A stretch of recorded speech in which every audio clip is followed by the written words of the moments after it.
and welcome to this week's Club Zone update. I'm Leon Ward, Disability Development Officer for the South and South West regions.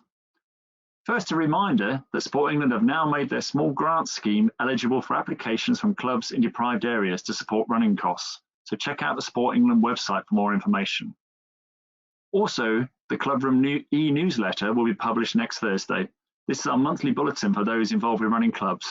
For those of you who don't receive it yet, you can sign up online. We have some key events coming up. The Sailability National Conference is online this year on the 13th of February, and you can book on the RYA website. There's some great content, including our guest speaker, Dame Tanny Gray-Thompson. To help our instructors get ready for the season ahead, we have the Instructor Training Day on the 13th of March. And to help your clubs keep members engaged, we have the Dinghy Show on the 27th and 28th of February and the Cruising Conference on the 21st of March. You can book places on all of these online events on the RYA website. Our focus topic for this week's video is club development planning. Last week, Robbie and Ben introduced some fantastic new resources that we have produced to support clubs with their planning. This week, we thought it'd be good to hear from a club that had actually been on this journey. Recently, I met John Bambrook from Bowmoor Sailing Club to chat about the importance of planning and how club development planning has helped change Bowmoor in recent years. Here's a short clip from that interview that I want to share with you. Can you tell us a bit about your background, John? Didn't you used to be in the RAF? Yeah, I did 22 years in the Air Force. I was commissioned into the RAF regiment.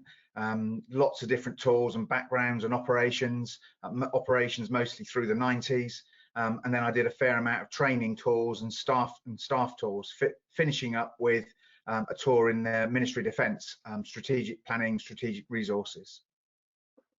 Brilliant, thank you. That's a lot of background for everybody about where you come from. So you're a member of Bowmoor, aren't you? Yes, yeah, absolutely. Been there. I learned to sail there as a teenager, as a young apprentice, before I joined the Air Force in the 80s. And then when I left, we resettled back in and moved close, live in Farringdon in Oxfordshire, and Bowmoor was the local sailing club, and I joined there in 2012. Now, I'm going to ask you about planning, because that's the reason we wanted to chat to you, John. With your background in the RAF and working at Bowmoor, tell us a bit about planning, why planning is important. So planning, I guess, has been part of my life ever since I joined the Air Force. You know, I guess people would expect the stereotypical view of a military officer is that they do planning. And I guess to a certain extent that is true. I spent most of my life in one form or another planning at the operational level, and then finishing at the end of my career in the Air Force planning at the strategic level. And I guess we do it all the time. Most of us plan. We wouldn't necessarily write it down or talk of it as plans, but in everything we do in life, I guess we plan our way through things. We think about where we are. We think about where we want to go. We probably come up with a set of options in our mind. We choose the one we think is the best fit, and then we follow it. So I guess planning's been part of my life professionally for a long time. And it was obviously as part when I was Commodore at the club, that was very much one of the things that one of the skills that we use lots in order to move the club into a different direction. I guess I've got a view that if you always do what you've always done, you'll always get what you've always had. And it's a good statement. There's another bit that will come on to that, but if you're happy with that, then there's no need to change. Most of us though want to improve, and I think if you want to improve something, you need to plan your way to being able to to be able to get to that position. Yeah, absolutely. Let's talk a little bit about the 4 steps, the cycle in terms of planning, and you start with a where are we now. In terms of Bowmoor, how did that look? How did that happen? So in terms of trying to work out where you are now, I guess there are a number of things. There's probably more resources around now than there was when I first started in terms of things available through the RYA. But back then, I guess myself as an individual, you have your own needs when you're with an organisation. And for me, I was a family man. I had 2 young boys. I was wanting to spend my family time at the club.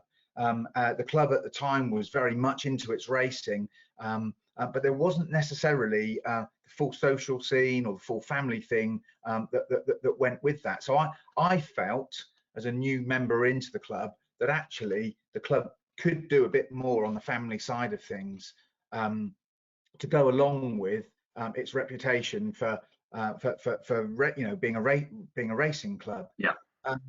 There were also a number of other things. I mean, there were other people around me that felt the same way. People like to be like people. So when you join a club, you naturally gravitate to people that are like you. And so I was part of conversations, in the clubhouse, in and around the clubhouse, as we did activities, and people were expressing similar views. So I started to pick up on the fact that I wasn't the only one that was feeling that actually the club could be more. It could be a better space. It could offer more. It's a great location for those of you that have been to Bowmoor, and it had, my predecessors gave us a fantastic platform to, from which to be able to make some changes. But it was the right time. I felt it was the right time for, for things to move on. So there was other people views that I was able to pick up from being from around me. And although this is going to sound like you've paid me, the other thing was I attended a number of RYA workshops that were running in the Cotswold area at the time for the water park clubs, and they just stimulated some thinking, really. They were enough. They were enough. It was good to be able to meet with the other clubs, talk scenarios through with other clubs, listen to what best practice was and what was working elsewhere. And each one of those that I think I went to just reinforced the view that there were some areas that we could look to move to quite quickly, and some other areas that we probably needed to take a bit of a longer think about and try and look at resources to be able to get. So yeah, a combination of all of those factors, I think, was enabled me to establish the where are we now position, and to understand perhaps the gap between where I felt the club could get to and where we were at that particular time. To hear the rest of the story from Bowmoor Sailing Club, including John's top tips for clubs going through the planning process, the full video is now available on the Club Zone playlist on your YouTube channel. And of course, there's the fantastic resources developed to support you with your development planning. Thanks for listening, and we'll see you soon.